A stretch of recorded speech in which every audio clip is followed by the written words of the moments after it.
welcome, dear friends and colleagues. For those of you who don't know me, I'm Melanie Tanilian, the director of the Center for Armenian Studies at the University of Michigan.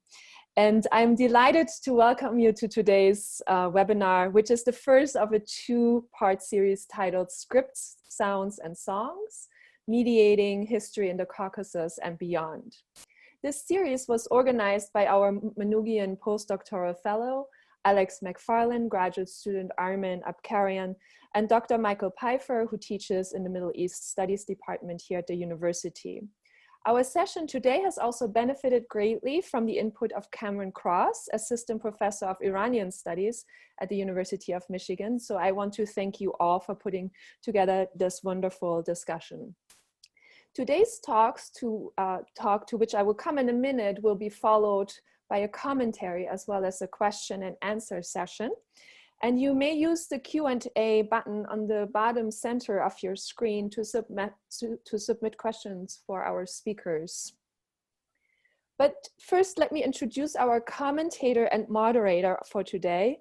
We are welcoming Samuel Hodgkin, who is Assistant Professor of Comparative Literature at Yale University. Professor Hodgkin is both a literary scholar and historian of medieval and modern Eurasia.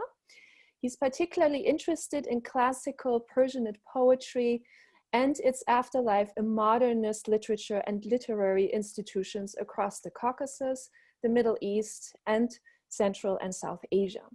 His first book, with the brilliant title, The Nightingales' Congress, Literary Representatives in the Communist East, examines the Soviet internationalist project of world literature, highlighting its multicultural contributions and heritage.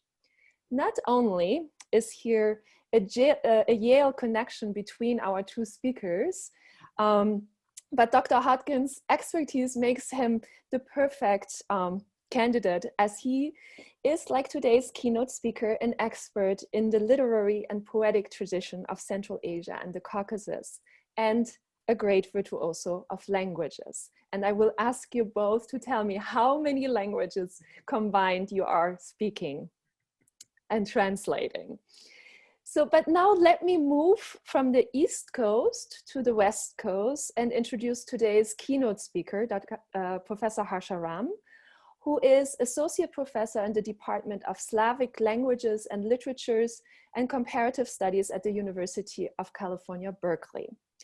There he's also affiliated to the Department of Italian Studies and the designated emphasis in critical theory. Dr. Ram's first book, published in 2003, addressed the relationship between the poetic genre, aesthetic theory, territorial space, and political power in the 18th and early 19th century Russian literature. His recent publication chiefly concerns Russian, Georgian, and Russian-Italian literary relations in the context of theories of world literature and comparative modernism. He published numerous articles in prime academic journals that entertain Georgian, Russian, global, and peripheral modernisms. In addition to comparative modernisms and modernities, the large body of work drawing on, among others, Russian, Georgian, Armenian, Italian literature and poetics, is steeped in a commitment to intertextuality, cross-cultural and cosmopolitan poetics, post-colonial studies, and theories of nationalism. Professor Ram's work returns us to the South Caucasus, a geography that has occupied our thoughts these last weeks, since Armenia and Azerbaijan's dispute over Nagorno-Karabakh has re-erupted in the most violent of ways. The death toll keeps rising and families continue to be displaced. The division today seems so very much in contrast to what the South Caucasus stands for in Dr. Ram's work. For example, he describes the Georgian capital at the turn of the 20th century as a polyglot, multi-ethnic city that, I quote, by the late Russian imperial period had evolved its own popular culture of merrymaking, festive recitations, song, and ludic social commentary, rooted in the social milieu of bardic minstrels, tradesmen, and artisans, and drawing on a strikingly hybrid repertoire of Georgian, Armenian, Russian, Azeri Turkish, and Persian linguistic and generic sources.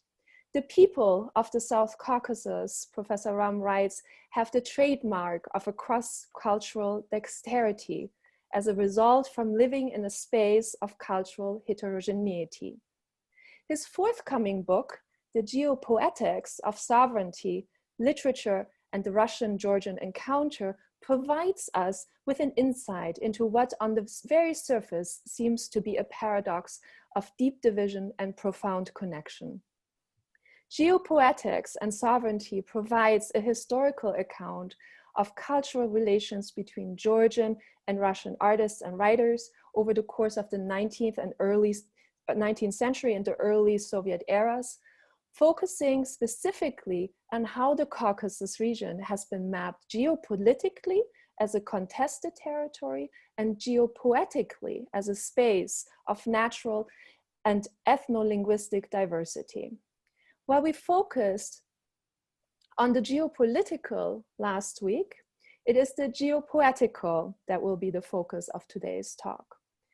As Professor Harsha will perform a seeding contrapuntal reading of 3 texts from the Caucasus in an era of transition to explore with us the intertwined and overlapping literatures and histories of the region that have produced such a rich cross-cultural archive.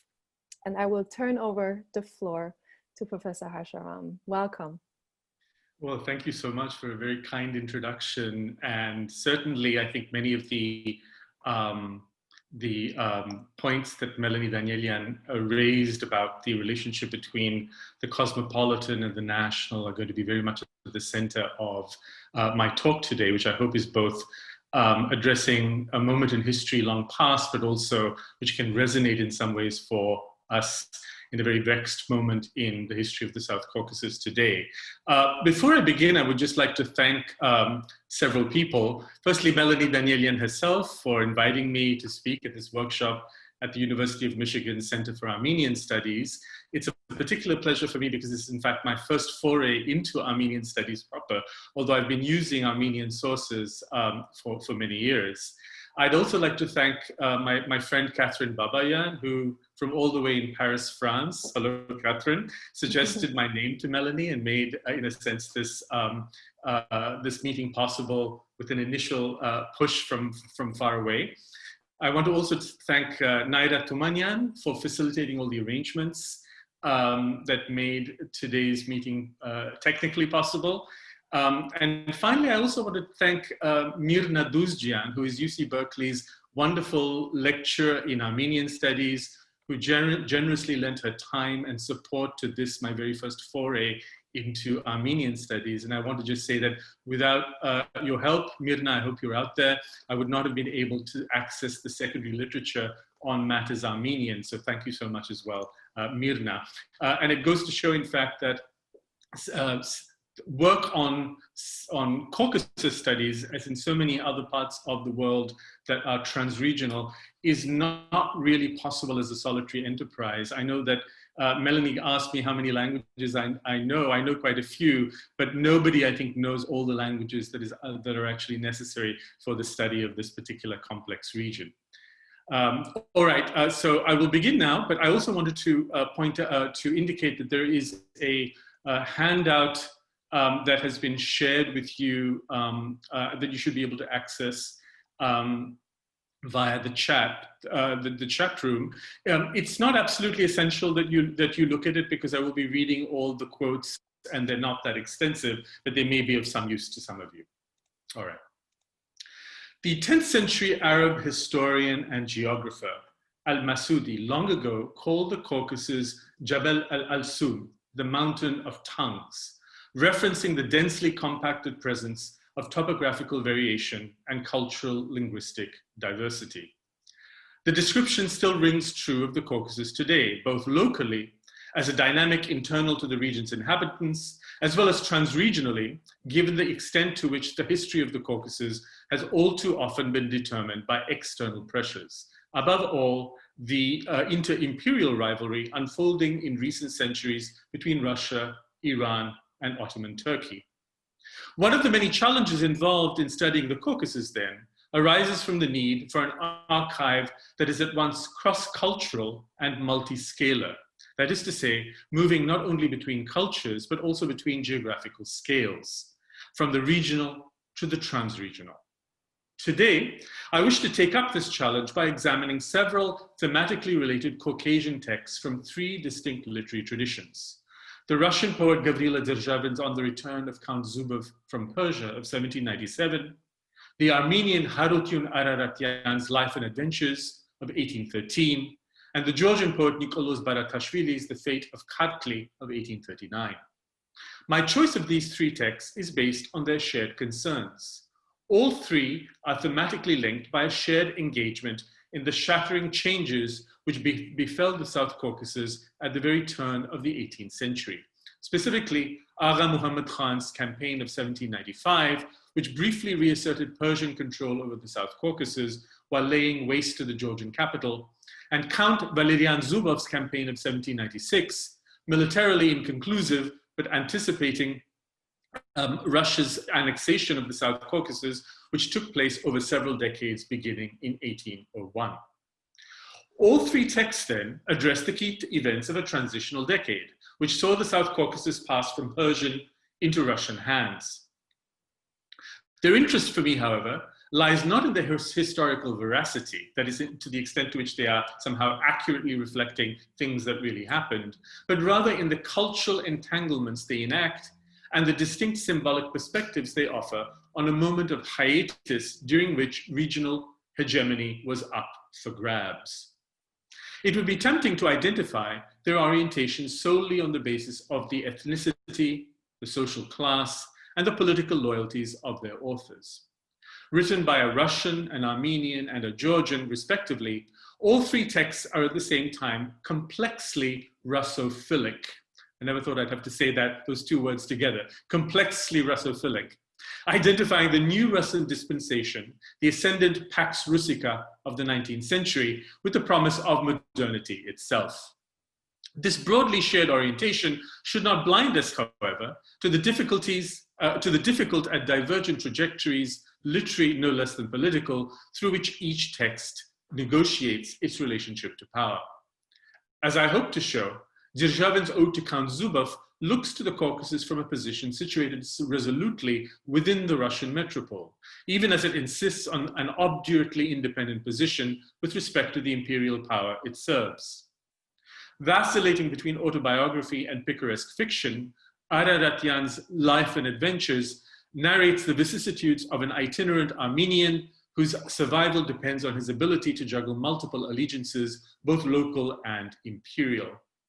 Finally, Baratashvili's The Fate of Kartli, by contrast, is a romantic epic suspended between a nostalgia for Georgian sovereignty and an embrace of the new Russian order. To read these three texts together is to pursue something resembling what Edward Said in Culture and Imperialism of 1983 called contrapuntal reading. And this is the first quote in the handout if you'd like to take a look. To read contrapuntally for Said is to regard empires as, I quote, a set of intertwined and overlapping histories, end of quote. Empirically speaking, contrapuntal reading requires a cross-cultural archive of both metropolitan and peripheral texts. And this is precisely an example of this archive that I'm sharing with you this afternoon. Hermeneutically speaking, contrapuntal reading assumes the ability to, I quote again, think through and interpret together experiences that are discrepant, each with its particular agenda and pace of development, its own internal formations, its internal coherence and system of external relations, all of them coexisting and interacting with others, end of quote. Contrapuntal reading then respects the local in all its discrepant specificity, while cultivating, I quote, the simultaneous awareness, end of quote, demanded by what I would call a multi-scalar perspective. The goal of contrapuntal reading is to elucidate linkages obscured by geographical distance or distorted by ideological hegemony, without, however, dissolving them without any residue into a predetermined historical narrative, such as that of Russian modernization or anti-colonial nationalism. Such a model seems well suited to histories of the South Caucasus, shaped as they have been by relations of unequal force, pitting rival empires, regional states, local communities, and non-state actors. In literary texts, these unequal relations, experienced by actors operating at different geographical scales, peripheral or metropolitan, local or translocal, also acquire an aesthetic dimension. In the pages to come, I move back and forth between the political and the aesthetic aspects of unequal power relations as they find expression in three Caucasian texts. So my talk is essentially broken down into three sections. The first devoted to the Russian text by Derzhavin, the second to the Armenian text by Araratian, and then I'm going to touch only briefly and cursorily on the third text, the Georgian text by Nikoloz Baratashvili, and then I move on to some brief conclusions.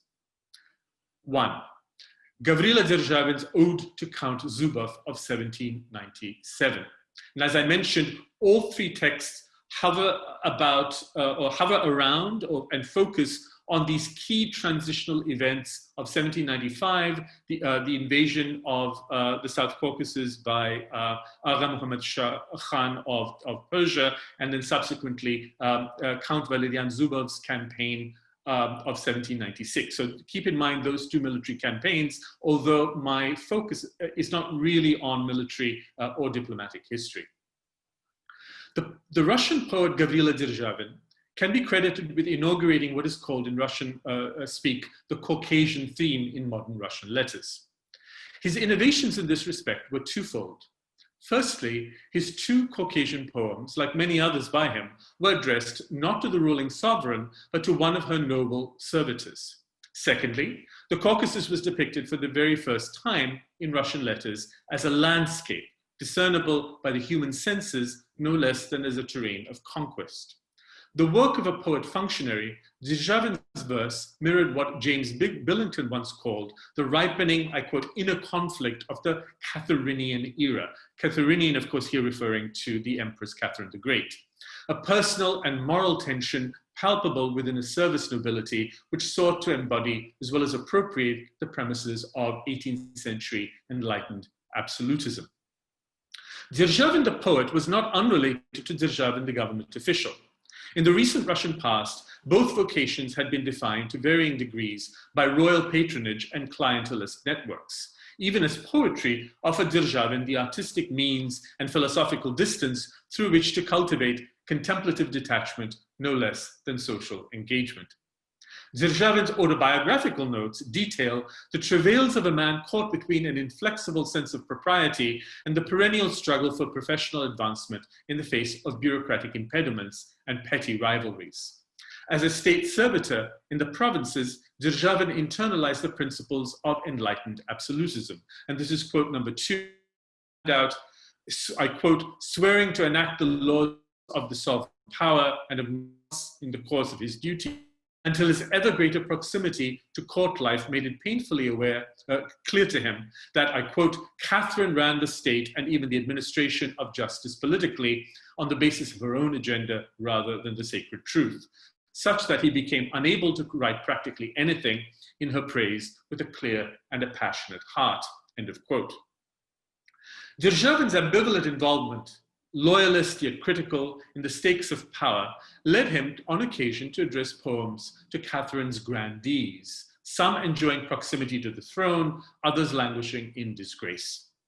As current or former beneficiaries and dispensers of royal favor and executors of imperial strategy, these men were living test cases of the possibilities as well as the limits of statesmanship in an absolutist state. A case in point was Count Valerian Zubov. His dates are 1771 to 1804, the better looking and arguably more capable younger brother of Count Platon Zubov, the last of Catherine's favorites who presided single-handedly over Russian foreign policy during the final 3 years of her reign. Encouraged by his brother and buoyed by the enthusiastic support of the Empress, who declared him vraiment un enfant intéressant, Valerian Zubov secured a series of military assignments culminating in his command of the Persian campaign of 1796 at the tender age of 25. Frequently misrepresented as honoring the obligations of the Georgievsk Treaty, which obliged Russia to intervene as Georgia's protector in the case of foreign aggression, Zubov's expeditionary force was, in fact, tasked with a far grander mission. That of, wait for it, seizing control of nothing less than all the trade routes between Iran and Tibet, after which he was ordered to march on Istanbul itself. As was generally the case with Russian strategic intentions, the South Caucasus figured only as part of a much wider geopolitical gambit. In this case, the closing chapter of Catherine's grandiose Greek project, which sought nothing less than the resurrection of Byzantium under Russian auspices. Hailed by Catherine after his seizure of the Caspian fortress of Derbent in modern-day Dagestan as the youngest, bravest, and the most interesting general in all of Europe, end of quote, Valerian Zubov was himself acutely aware of the gap between the expedition's absurdly inflated ambitions and the facts encountered on the ground. A candid letter to his elder brother reveals a campaign beset by chronic shortages and poor coordination between army units. This is quote number 3. Our judgment regarding this region, he confessed, were all too facile, since none of us had ever visited these parts. End of quote. Relying on diplomacy more than warfare, Zubov nevertheless succeeded within a few short months in winning over pliable local potentates over a considerable stretch of territory from Dagestan to modern-day Azerbaijan. No sooner were Zubov's nominal victories gained, however, than they fell victim to dramatic changes in the Russian capital. The Empress Catherine died in November, just as Zubov was poised to cross the Muran steppe into mainland Iran. Determined to undo his deceased mother's policies, the newly ascendant Tsar Paul I abruptly recalled Zubov's troops without informing Zubov himself, thereby ending his campaign and leaving him exposed on enemy territory.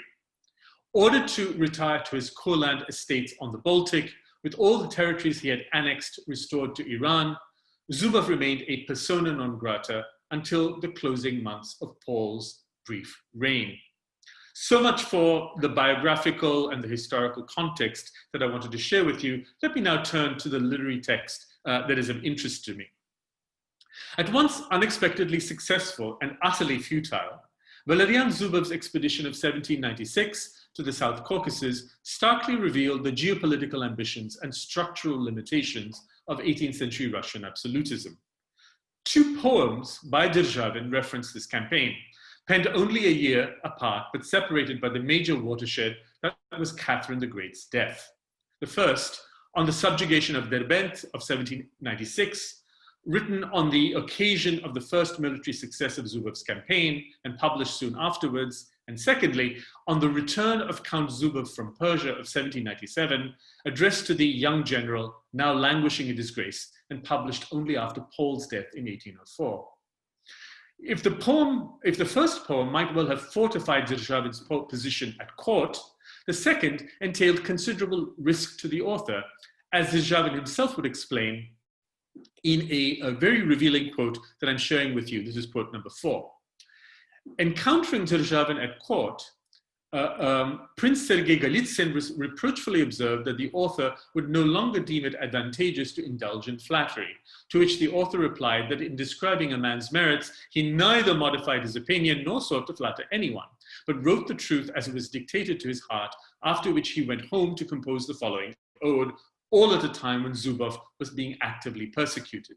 Although it was not published at the time, it circulated widely in manuscript form, this despite the new emperor's evident disdain for Zubov. These lines, like the poem it gave rise to, vividly reflect the poet's concern to vindicate his independence of judgment, eliciting a striking generalization made many years later by the Russian poet Alexander Pushkin. This is quote number 5. While boasting of fewer major talents than other nations, our, that is to say Russian literature, stands apart for its refusal to bear the stamp of obsequious servility. Our most talented writers themselves carry themselves with a sense of nobility and independence. The voice of flattery fell silent with Derzhavin. Now, this is a complicated statement that we could complicate further, but the point I want to make is this. This affirmation of artistic independence, inaugurated by Derzhavin himself, constitutes a cultural trajectory I propose to briefly examine here as an unexpected corollary to Russia's conquest of the Caucasus. In other words, it's this kind of complex balancing act between aesthetic judgment and political judgment that I want to follow through as I move from Russia and Russian letters to Armenian letters to finally Georgian letters. On the Return of Count Zubov from Persia unfolds as the intersection of two symbolic narratives: the external trajectory of Zubov's life of military service to the Russian monarchy and an internal quest for what might be called a sovereign self, the ethical foundation of personality. Clearly contrasted, but also mutually imbricated, these two narratives anticipate much of what would come to constitute Russia's Caucasian theme over the course of a century, from Lermontov's The Demon to Lev Tolstoy's Haji Murat. In the poem that we have, that I want to share with you today, the hero's internal quest functions as a kind of didactic philosophical theme, within which Zubov's external trajectory through the Caucasus is elaborated, the latter constituting the poem's 4 central stanzas. What is curious is that the stanzas 5 and 8 of the poem neglect to offer any meaningful account of Zubov's ephemeral victories in Dagestan and Azerbaijan, but focus instead on the scenic beauty, the vistas of the Caucasus region, from the mountains to the Caspian Sea, and this constitutes in fact the first extended description of the Caucasus in Russian literature. While the critic Blagoy once attributed their vividness to the poet's familiarity with Zubov's eyewitness reports, the lines that I briefly want to share with you are in fact the first and foremost count for us as an elaborate literary exercise. And this is quote number 6, which I want to share with you in English translation. O young leader, in waging your campaigns, you have marched through the Caucasus with your soldiery. You have gazed upon the horrors and the beauties of nature. And I want to emphasize this juxtaposition of horror and beauty. The angry rivers pouring forth there from the ribs of terrifying mountains, roaring into the gloom of abysses, the snows from there, the hills' brows, thunderously falling, having lain there for whole centuries. The chamois, which is a species of deer, their horns lowered, watching calmly in the gloom below them the birth of lightning and thunder. And by the way, this is absolutely magnificent in the original Russian.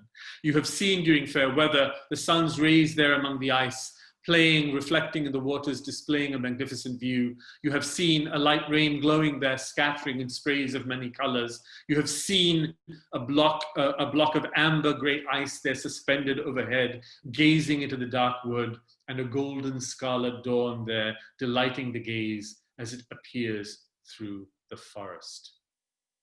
Now, what I should add here is that prior to these lines by Derzhavin, nature in fact enjoys an extremely circumscribed place in Russian literature. Representations of the natural world reflected either the classicist conventions of pastoral verse, with its idealization of rural life, or the Baroque poetics of wonder, which projected nature's primal magnificence onto a vaster canvas, with the aim of stirring the passions and redirecting their unleashed energies towards a preconceived end. So the Caucasus that we have described here in the quote that I've just shared with you, the Caucasus of the Zubov poem, is entirely different and a radical innovation, even a revolution in Russian literature. First of all, it is all movement and variation. It is susceptible to dramatic shifts in weather, in season, and in topography. And it is also eminently available to the human gaze. Uneven, irregular, and constantly metamorphosing, Derzhavin's poetic Caucasus is at the same time anything but arbitrary. In fact, I want to suggest that its visual details, and this is the basic point that I want to convey, its visual details mirror a reconfiguration of nature itself, which was taking place in the much larger but still emerging field of European aesthetics. The horrors and the beauties of nature, which I highlighted in the quote, in Russian, ужасы красы природы, which are said to have assailed Count Zubov's gaze, correspond readily to the European categories of the sublime and the beautiful, whose incongruously close proximity in mountainous nature were to be mediated and reconciled by the traveler's insatiable thirst for that new and equally important third category emerging in European aesthetics at this time, the picturesque. If, as the British architect Sir Christopher Wren had observed in the 1670s, beauty was ideally to be found in the harmony of objects, geometrical figures being naturally more beautiful than any other irregular, then mountains posed a particular challenge to the eye. And this is the point that I want to make, which is that there is a new kind of perspective on mountains, on alpine scenery that becomes available over the course of the 18th century in European aesthetics and European literature. Mountains pose a particular challenge since, in the words of the influential 17th century British theologian Thomas Burnet, there is nothing in nature more shapeless and ill-figured than an old rock or mountain. So it would become the task of subsequent generations of primarily Englishmen undertaking the grand tour of Europe to cultivate and foster a new taste for alpine scenery, recognizing in mountainous landscape a capacity to engender both horror and beauty in uneven and hence unexpected ways. To give you just a few examples, and this is in quote number 7, in 1705, for example, Joseph Addison speaks of alpine vistas broken into so many steps and precipices that they fill the mind with an agreeable kind of horror, while in 1765, Thomas Gray wrote of the Scottish Highlands that the mountains are ecstatic.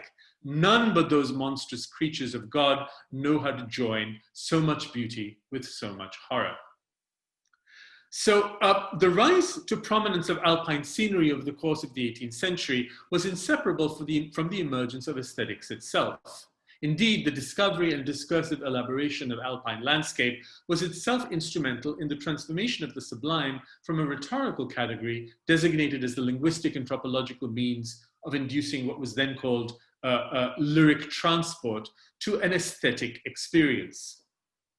Russian readers were introduced to this newly fashionable goût de la montagne by Nikolai Karamzin, whose Letters of a Russian Traveler offered the first proto-romantic elaboration in Russian of alpine scenery, as of so much else. Karamzin's experience of the Swiss Alps foregrounded the full gamut of his subjective responses, both physical and affective, from mute awe to calm exaltation, from exhaustion to rejuvenation. Composed some 7 years after the publication of Karamzin's letters, Derzhavin's Ode to Count Zubov displays a clear citational awareness of the transformations being wrought by contemporary aesthetic experience in the sensory realm.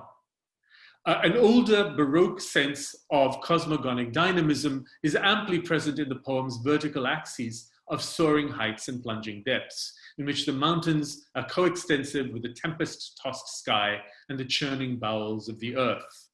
Yet this landscape of abrupt avalanches, sudden storms, and precipitous streams is now tempered by the presence of majestically horned mountain goats and writhing desert snakes, the subtle effects of chiaroscuro, and the chromatic spectrum of refracted light. In other words, the gamut of painterly possibilities known to us as the picturesque serves to disperse and to mitigate the impact of the sublime, thereby producing what the British would call an agreeable kind of horror. At the same time, this is the second and final point that I want to make about the Derzhavin poem before I turn to Armenia. It is important to state that the Ode to Zubov does not in fact belong fully or even substantially to the newly aesthetic sensibility being imported from Europe. Although punctuated by the repetition of the phrase, "you have seen," Derzhavin's poem shows in fact no interest in Zubov's actual responses to the changing visual topography of his journey. The poem, in other words, is not yet a properly romantic Stimmungslandschaft, or landscape of the mood, predicated on the viewer's nuanced response to sensory stimuli. What ultimately matters to Derzhavin, and this is the final point I want to make, allegorical potential of landscape to represent the life of men. Derzhavin's Caucasus is merely one instance of a verticality that serves to mediate between the subject, the viewing subject, and the seeing object. That is to say, between Count Zubov, the Catharinian grandee, and the gyrations of his fate, of destiny, of fortune. And this is the very brief quote number 8 on the handout. Above all, above, below, you saw it all, the fallen spoke thrust upwards, the revolving wheel of the world. So even as Derzhavin details his hero's progress to the Caucasus and back, the poet's real purpose is to contrast Zubov's passing victories with this gyrating wheel of fortune in order to encourage Zubov to cultivate what Derzhavin himself calls a middle path, right? How to avoid, if you like, the gyrations of fortune in order to chart a kind of middle path between royal favor and public disgrace, between triumph and abjection, an ethics of selfhood discovered through the systematic cultivation of an inner equilibrium. Zubov's true journey for Derzhavin is the inward quest for self-mastery that he must now undertake, the equanimity needed in the face of life's sudden reversals, of which the Persian campaign of 1796 was merely one spectacular instance. The political conquest of the Caucasus and the aesthetic challenge of the Caucasian landscape are both ultimately subsumed by Derzhavin's quest for this internal sovereignty of the self, not enlightened absolutism, but enlightenment in the face of absolutism. So let me now turn perhaps to the text that people here in Armenian studies would be primarily or perhaps more interested in, which is Harutiun Araratian's very intriguing and still enigmatic Life and Adventures, published in 1813. Harutiun Araratian's Life and Adventures was published in St. Petersburg under the Russified name Artemy Araratsky, in a Russian translation authored by Araratian himself. The putative Armenian original has been lost. Purporting to chronicle the author's life from his birth in 1774 to his arrival in St. Petersburg in 1797, the book's 2 volumes elicited considerable interest on publication.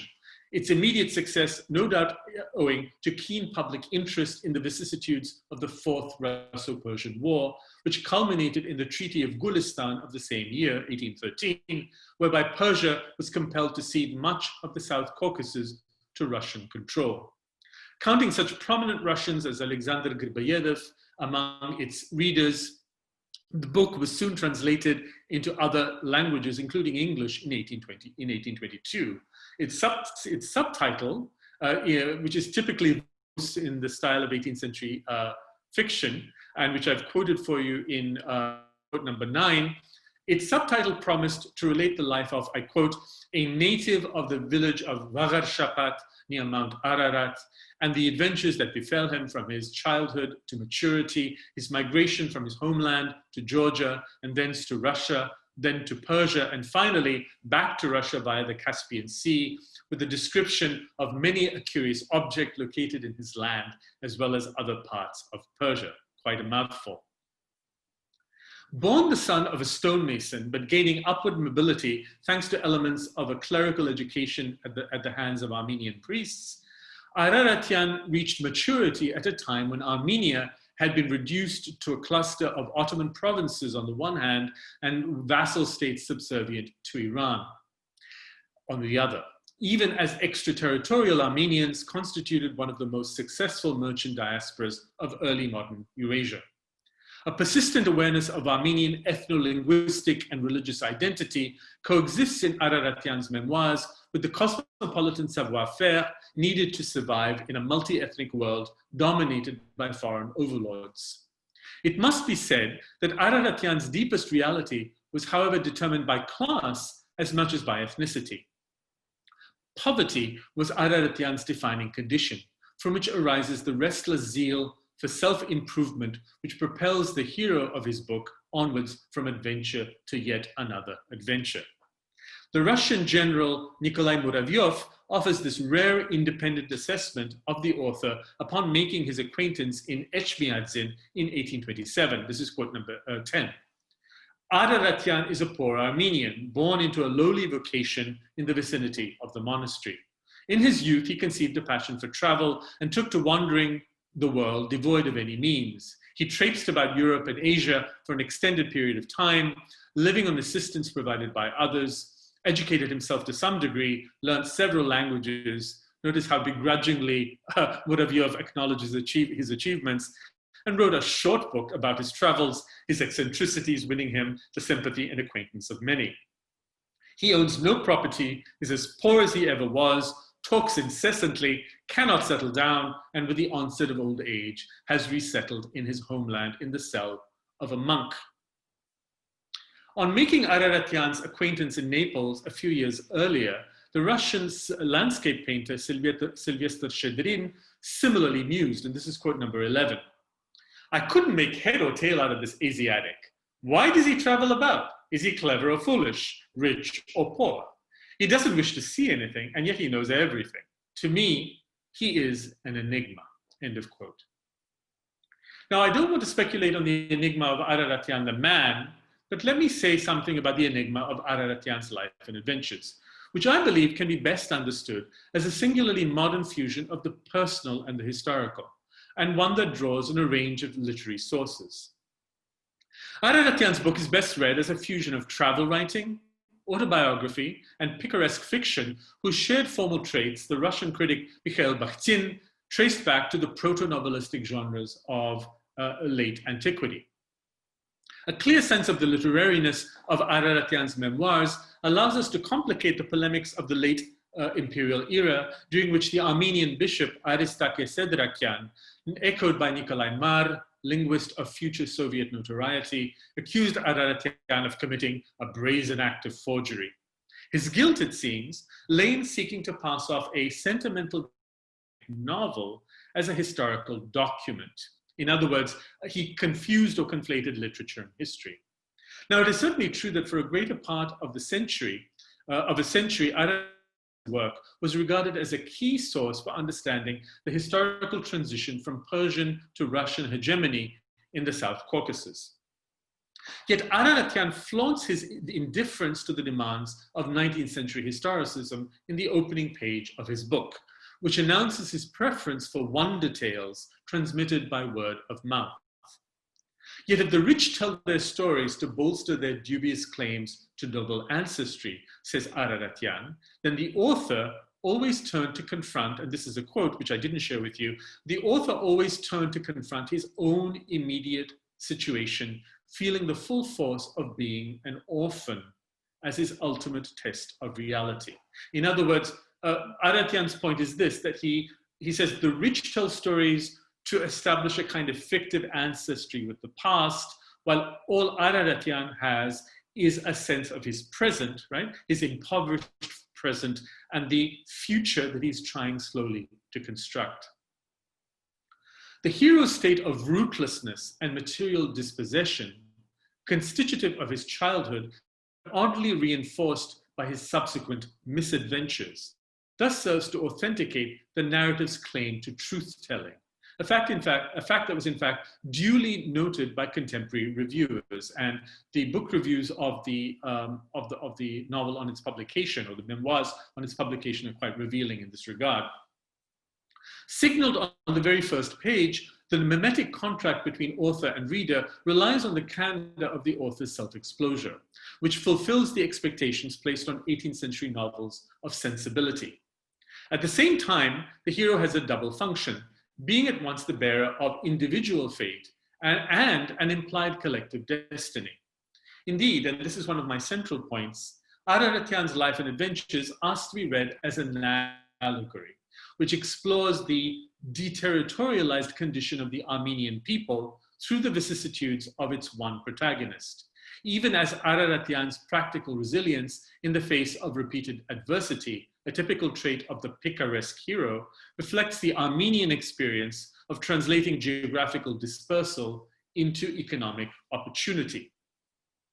Prompted by Agha Muhammad Khan's military campaign of 1795, which swept through much of the South Caucasus, Araratian's flight from the Khanate of Yerevan at the age of 20 constitutes the watershed event separating home and abroad, volume 1 of his memoirs from volume 2. Traveling in response to military advances and setbacks, without coinciding consistently with them, Araratian's movements, and this constitutes the real pleasure narrative, Araratian's movements along country roads filled with merchant caravans, marauding bandits, as well as fleeing refugees, are dictated by the cold logic of survival, sudden reversals of fortune, and his ultimate goal of reaching safety in Russia. In keeping with the poetics of what Mikhail Bakhtin once called adventure time, his encounters along the road, which constitute, as I mentioned, the real juice of the story, his encounters along the road are most often either miraculous or calamitous, unforeseen, but seldom inconsequential. Moving back and forth between history and the everyday, Araratian is for the most part a perennial outsider. He is mistaken for a Persian spy. He's despised for his lowly status. He's subject to endless beatings by abusive masters. He's enabled by networks of the omnipresent Armenian diaspora, of which we have many distinguished representatives here today.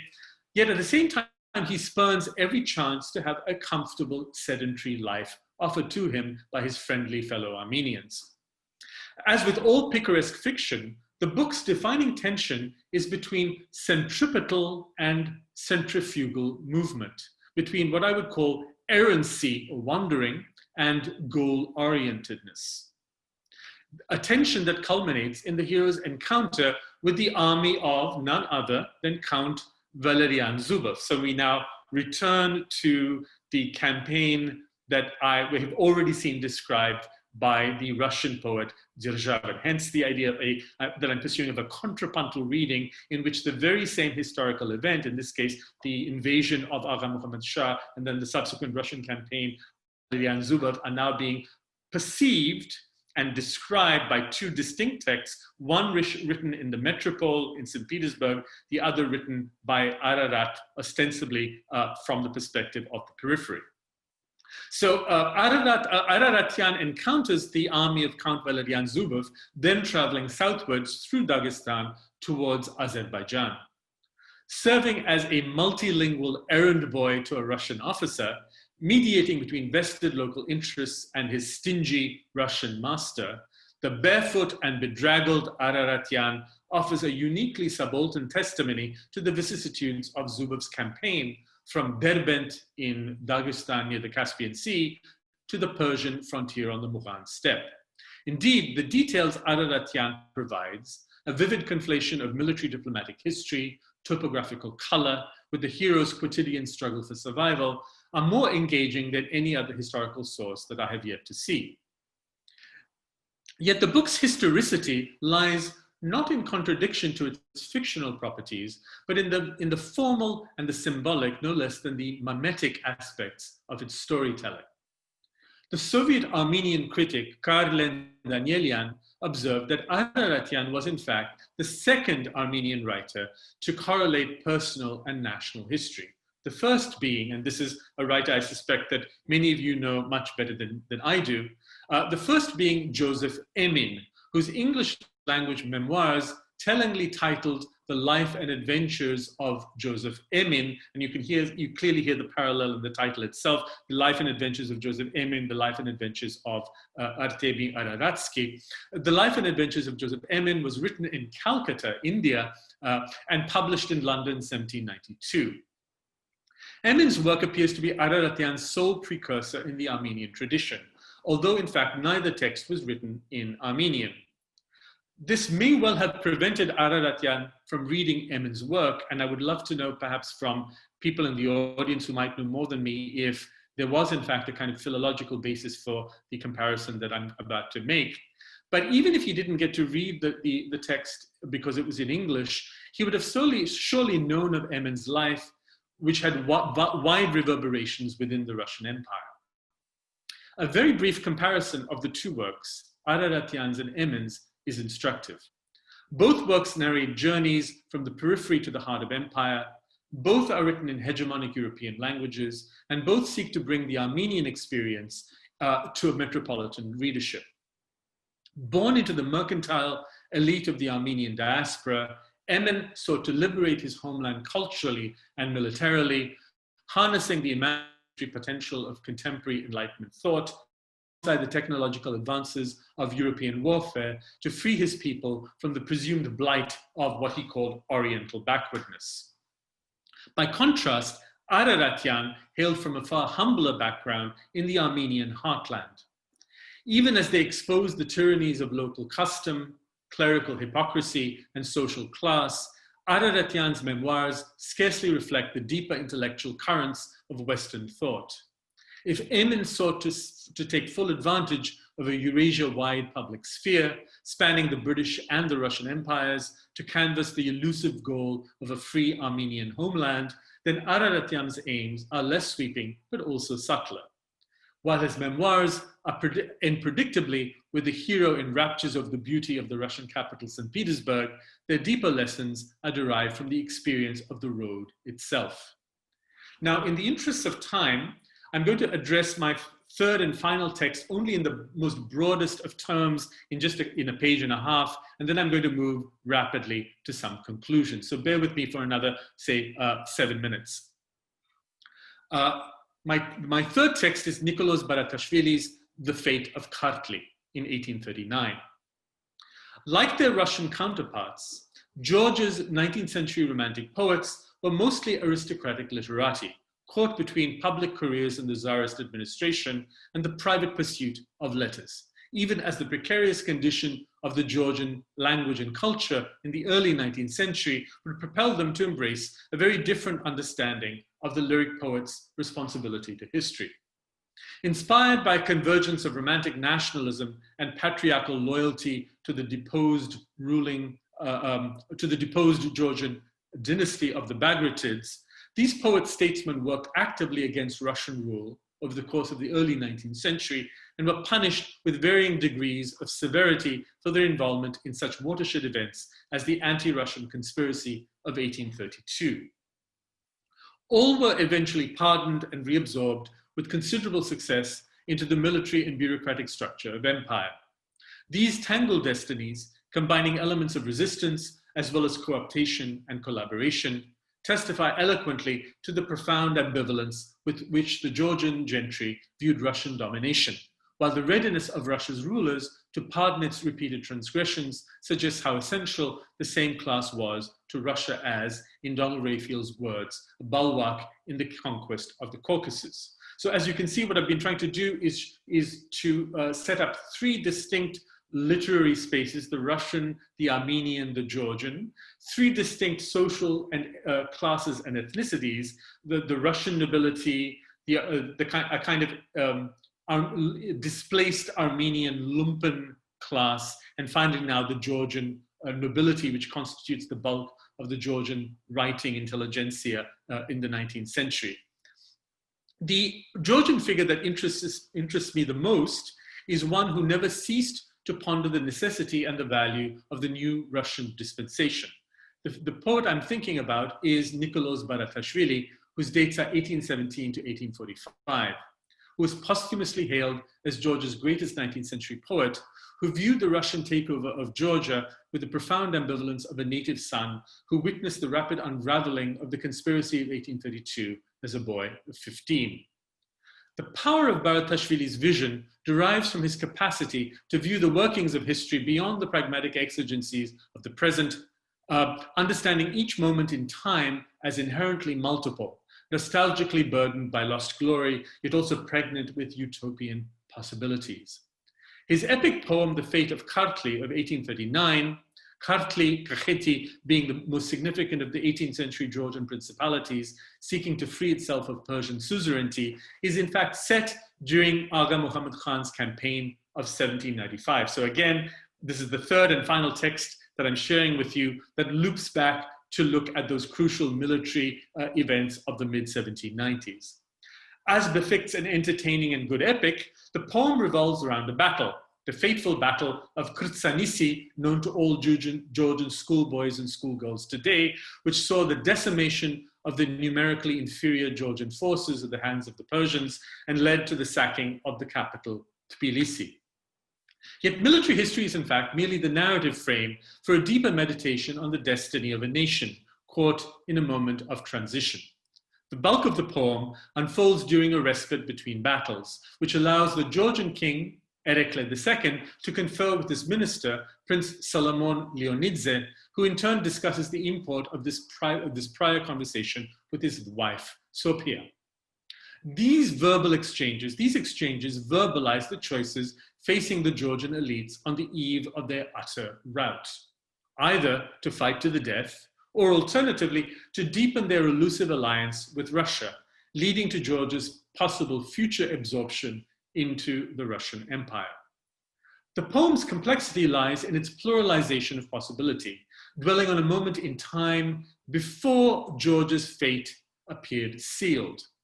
The reader is thus empowered to pause dialogically between two irreconcilable views of any future Russian annexation, one predetermined by political necessity, the other nourished by the literary imagination with its celebration of national self-determination and the intrinsic value of liberty. Now, let me now share with you some brief conclusions, since I've taken you on a little bit of a roller coaster ride through three different national literatures, which is, of course, always the challenge when dealing with these kind of complex cross-cultural and interregional spaces such as the Caucasus. So at the end of this roller coaster ride, let me ask a question and then come up with a very short set of conclusions. So my question is this: where has this contrapuntal reading of three texts, Russian, Armenian, and Georgian, brought us? United as they are by their shared focus on the Caucasus, experiencing a period of extreme upheaval unleashed as so often by outside forces, these texts are also clearly differentiated by class, by ethnicity, by literary sensibility, and by scalar orientation. All three texts, it must be said, are Russocentric. A truly contrapuntal reading, as I'm sure many of you would probably remind me during the Q&A, a truly contrapuntal reading of the events of 1795 and 1796 would doubtless require a much wider archive embracing Persian, Azeri, as well as Dagestani Arabic texts, all of which fall outside the Russian cultural and political orbit. However, let me justify my choice of texts in one way. The Russocentrism which unites these texts also, I want to suggest, allows us to rethink the hegemonic narratives of imperial domination and national liberation, which have dominated histories of the modern, not just in Russian studies, but in, I suspect, South Caucasus studies, Near Eastern studies, and practically any area studies in the world today.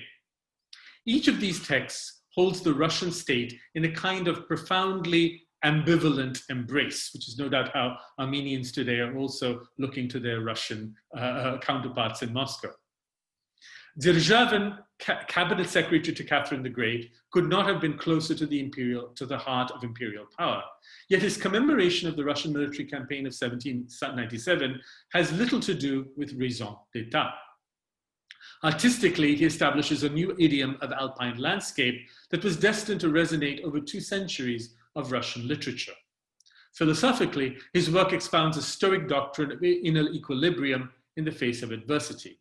In other words, both dimensions are in the service of aesthetic and ethical, though not political, freedom, rather than service to the state. The Georgian Baratashvili views the same unfolding events from the other side of the Caucasus Mountains. Resolutely local, but focused like Derzhavin on elite actors, Baratashvili looks back to the 1790s as a watershed in Georgian history, a moment containing within it past glory, present loss, and a utopian future facilitated by the assimilation of European knowledge to which only Russia could provide access. The memoirs of the Armenian Araratian is perhaps the most interesting in that it is unique in its subaltern perspective.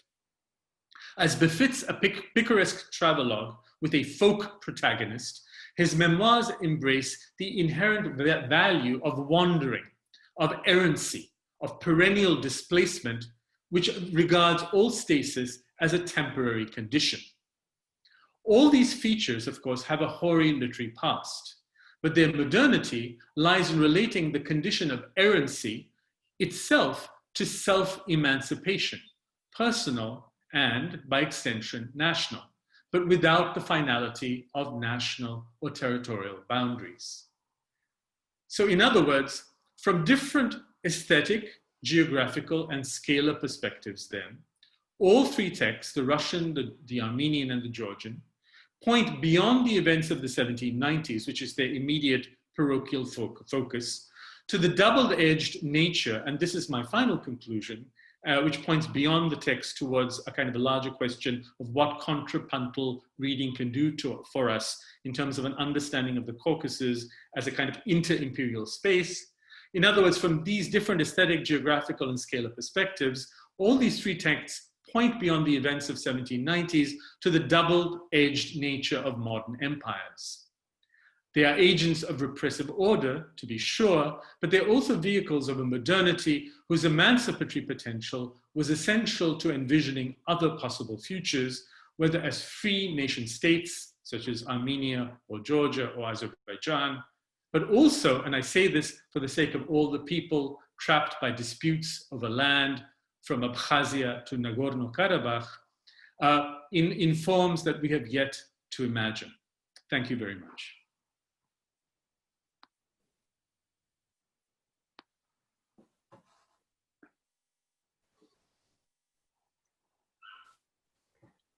So I encourage you to submit your questions in the panel. Thank you to Melanie, Naira, and everyone else involved in organizing this talk and inviting me to respond. And thank you to Harsha for providing us with really a master class in contrapuntal reading. This paper and his work on literary Tbilisi generally provides a lushly detailed travelogue providing guidance for all of us working between imperial archives, a fulfillment of what's only programmatically suggested in Said's culture and imperialism and much of the work that's followed. 18th to 19th century Transcaucasia is all the more valuable as a fulcrum for theoretical heavy lifting because of the diversity of imperial visions and aesthetics of managed difference that figure in the literary and artistic cultures that vie for hegemony, and with which the local verbal arts have to engage on variously unequal terms. And the divergence between the ways that those three imperial dispensations create and aestheticize difference and hierarchy is part of what gave Transcaucasian actors an especially keen eye for contingencies and opportunities under the Russian dispensation wherever they could be found. So in the spirit of your conclusion, I'll use my response to fill in that inter-imperial dimension a little bit more. Among other things, this paper is a valuable contribution to what we might call political theory of the picaresque, echoing in interesting ways the proposed and much disputed relationship between Jews and the development of Spanish picaresque. Essentially the idea that the early picaros' objection and reliance on cunning is a cryptic reflection on the situation of conversos in the post-1492 Spanish Empire.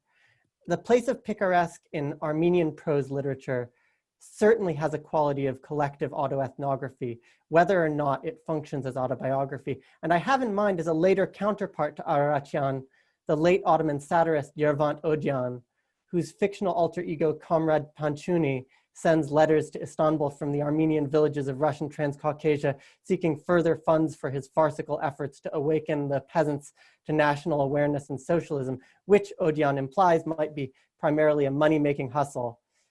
But I wonder whether the Armenian picaresque might also be a site where European picaresque re-encounters the Islamic picaresque tradition from which it emerged, a bit like James Morier's Haji Baba of Isfahan of 1824, 11 years later than Araratian. Roving trickster heroes like Araratian may have Armenian specificity, but they also share in the relative mobility and class and identity fluidity of Islamic city folk generally. And I direct you to Mana Kia's reading of Joseph Emmin's autobiography, among other Persianate autobiographical travel narratives in her new book. So when such tricksters enter the Russian or British imperial bureaucracy, a different kind of empire, their mischief profoundly troubles the imperial order, but the rigid system also constrains and sometimes kills that borderland picaresque spirit. And here we might think of Ilfin Petrov's comic anti-hero Ostap Bender, a son of a Turkish subject, as he reminds everyone. So he's implied to belong to the Odessa Jewish community, grandfathered into Ottoman dual citizenship, who can have some fun in the chaos of early Soviet bureaucracy, but ultimately has to die trying to smuggle contraband across a closed border in the 30s. Qajar and Ottoman imperium and imperial visions functioned as important foils for thinking about Russian rule. And the 1795 Qajar incursion is one of the most ubiquitous synecdoches for this broader legacy, perhaps because it highlights the contingency of Russian conquest, perhaps even stands at the head of an alternate history of the region, right? Of course, more famous than Araratian's uprooting is the death of national bard Sayat Nova in the violence of that same Qajar campaign. And it's for that reason that the Iranian theme looms so ominously in Sergei Parajanov's Color of Pomegranates. In that film, it is 1795 and the Qajar invasion that stands in for the end of the multi-confessional and multilingual convivencia embodied in Sayat Nova, though some have seen this as an orientalizing cipher for the Russian imperial legacy. The narrative of Islamicate interconfessional harmony disrupted by European conquest is as much an oversimplification in Transcaucasia as in Andalusia. And in fact, the Catharinian system for reifying and managing ethno-religious categories owed much to the Ottoman Mulat system. But let Parajanov's strategic distortion of the historical record stand as further proof that, as Harsha has argued, Transcaucasian subjects and citizens made their own political meanings, albeit under circumstances not of their making.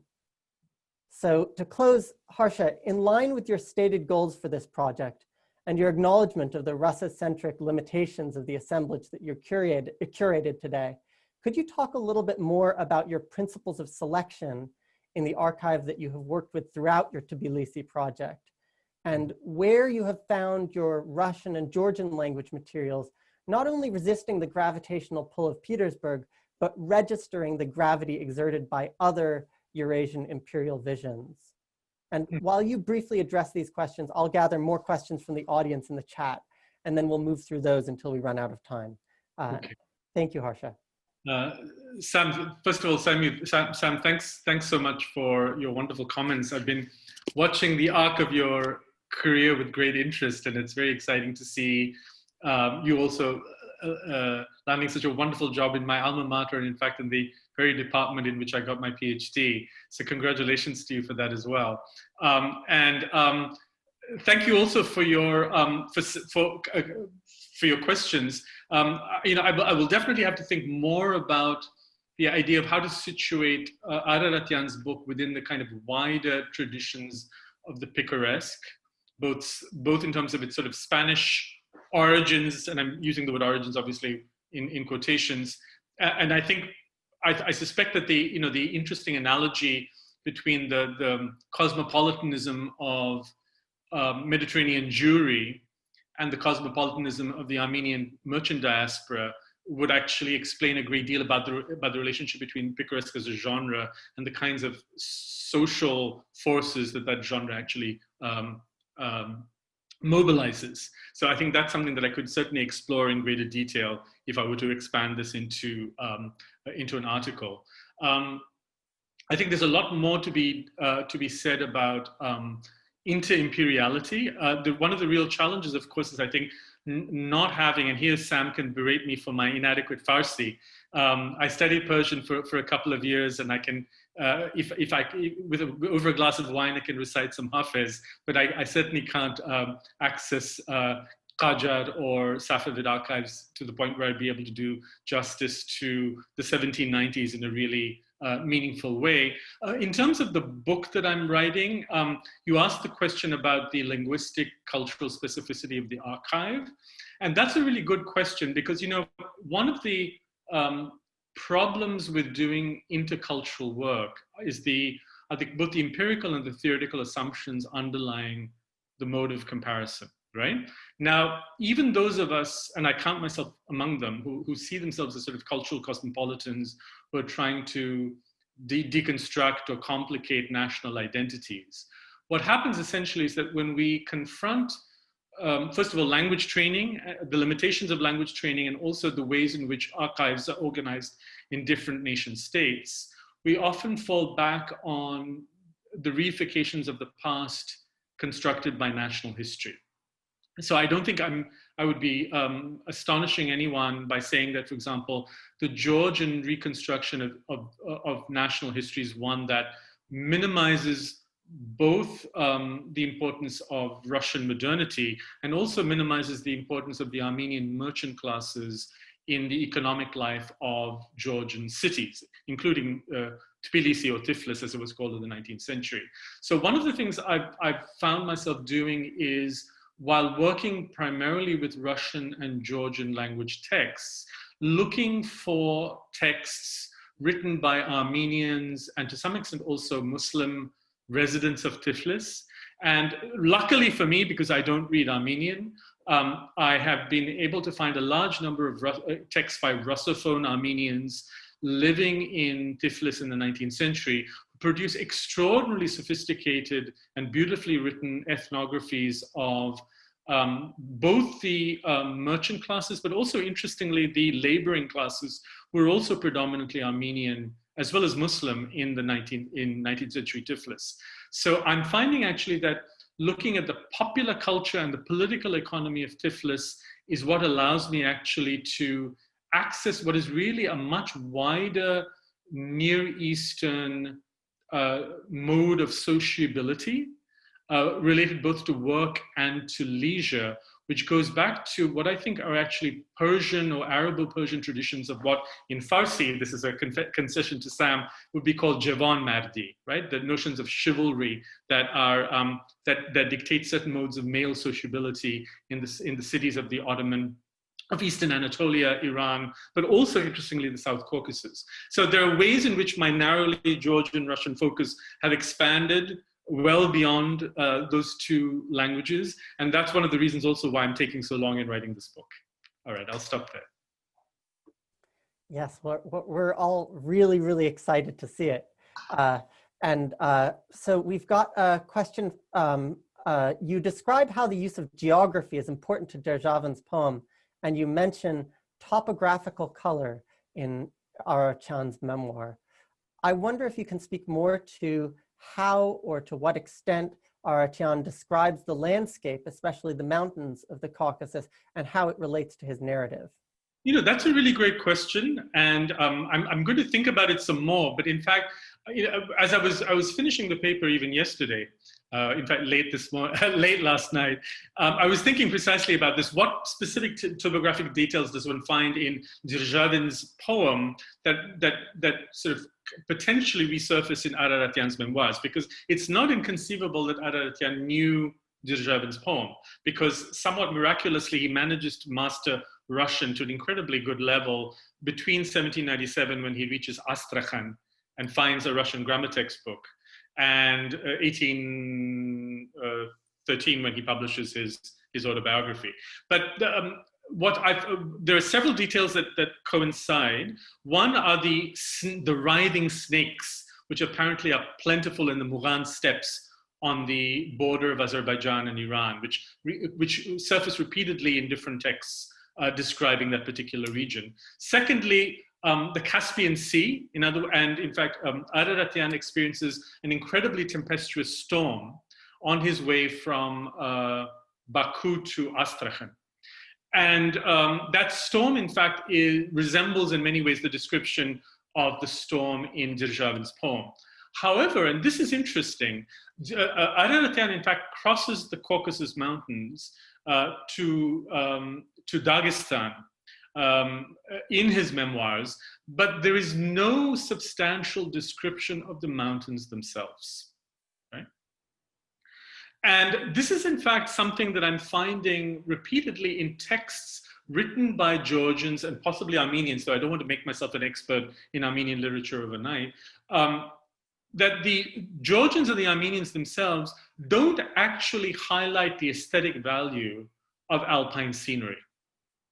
Partly because they take it for granted, but partly, I think, because precisely the aesthetic tradition of landscape that I detailed in the first third of my talk has yet to make an impact on the literatures of the South Caucasus, right? In other words, you need the aesthetics of the sublime in order to be able to see the Caucasus as the Caucasus Mountains as a specific kind of aesthetic topos. And so Araratian crosses the mountains without actually noticing them, while Derzhavin never saw the Caucasus, but describes them in great detail through the eyes of Count Zubov. Yeah, and I just want to put in a point on this, because the next question is also in geopoetics. So I would say that the absence of mountain description in Persian literature is a broader feature that, I mean, if you look at Central Asian literature as well, the montane sublime really appears in the 30s. You know, when all of a sudden the Pamirs are something to be admired. What you do have is descriptions of spring coming to surface, you know, the meadows of the mountains. But that's neither here nor there. So the next question, Said has written that certain figures, such as the rootless or exiles, end up cultivating a contrapuntal form of vision themselves. That is, these figures possess multiple cultural perspectives and belong to many places, but also are distanced critically from those cultures and places. To what extent, if any, might these texts potentially perform a contrapuntal reading of their landscapes themselves, beyond the approach that you bring to shaping this archive? Are there different senses of the contrapuntal at work here? That's a really great question. And I think in some ways that is indeed true of Araratian. I don't think it's true of the other two texts, because they're, in a sense, relatively located in, Barathesville is located in a kind of local and proto-national space. And Derzhavin is located in a metropolitan space looking at the periphery. Araratian's the only figure who authentically is as you, Michael, described him, right? Someone who is eternally mobile and hence arguably already distancing himself precisely as someone inhabiting the road rather than a place, inherently distancing himself from anything that he has immediately seen. I would say that there is a sense of Armenian ethno-religious and linguistic identity in Araratian. So I don't want to suggest that he's a completely deracinated cosmopolitan, right? And it's interesting that he retains that sense of identity. It's part, but it is, I would argue, both a sense of place, because he does retain his sense of place as someone born in Vagar Shapat, near Echmiadzin, and he has a sense of belonging in what used to be the Khanate of Yerevan, and which is now part of the Russian Empire, which he sees as clearly a step forward. At the same time, he sees himself, I think, as a member of the Armenian diaspora, and as someone who can represent Armenian interests in a kind of deterritorialized sense to the world. So that, I would argue, is perhaps the way in which he is contrapuntal, in that he can be both territorially rooted and yet deterritorialized and cosmopolitan at the same time. Okay, so the third question proceeds in, I mean, this is very much a line of questioning that we've got here neatly arrayed for us. And the third question is, I was very much taken with your discussion on the errancy that Araratian's text exhibits, and in particular with this notion of errancy as self-emancipation. Can you expand a little further on this topic, specifically on errancy as a means of national liberation? What does errancy look like on the national scale? Armen, you've been listening very, very carefully. And so thank you so much for the question, which actually strains the limits of the thinkable. And in fact, it's something I merely gestured towards in the last paragraph of my talk. And I think that for me, it's clearly what I think on some level Araratian is doing, right? Araratian is pointing, unlike Emin, who wanted to simply liberate Armenia from Ottoman from Ottoman and Persian tyranny, or the yoke, right, in order to establish some kind of proto-national Armenian republic on a kind of European model. Araratian clearly, I think, doesn't have I don't think he has a political agenda in any articulated sense. If he does, he actually talks about simply Armenians living under the protection of the benign Russian Empire. So I don't want to exaggerate his politics in its overtly ideological sense. What I'm suggesting, however, is that on an aesthetic or literary sense, he makes it possible for us to think about another way of being national, right? And particularly in the context of the kinds of apparently intractable territorial disputes that plague the South Caucasus, which are partly the inheritance of imperial divide and conquer, policies of divide and conquer, and the kinds of ethno-territorial nationalisms that we see today. They've prevented us from really thinking about how Armenians, Georgians, Azeris, Muslims, Sunnis, Shias can in some ways cohabit space, right? And so I think it's about a kind of deterritorialized vision, and I think it's something that modernity makes available insofar as it is trying to think about alternative modes of sovereignty. And this is going to be part of the argument of my book. Sovereignty is something that is made available as a problem to think through by the crisis of absolutisms in the 18th century, the political revolutions that animate the French Revolution, the American Revolution, to think about new forms of self-emancipation on a personal and a collective level, which get largely frozen into the narrative of nationhood, and which I'm suggesting allows also at the same time to think about alternative modes of community that look back onto pre-modern or non-modern formations that have been inherited from earlier historical moments, including, for example, the guild system of Javanmardi that existed, for example, in the Muslim world, but which also allows to think about alternative forms of belonging that we have yet to conceive. So in other words, I want to end on a kind of aesthetic utopian note, but which at the same time is the very potential alternative foundation of what we might call the political.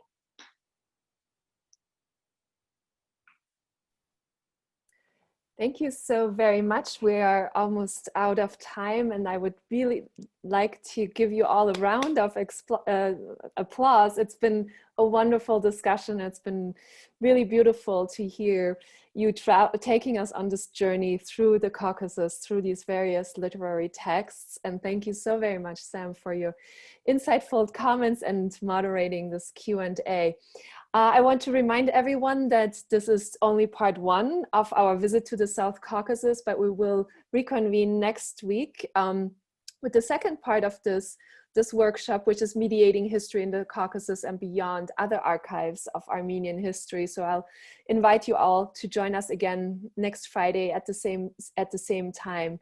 And just one more time, again, thank you so very much for joining us. Thank you again for joining us. Thank you. Thank you, Sam. Yes.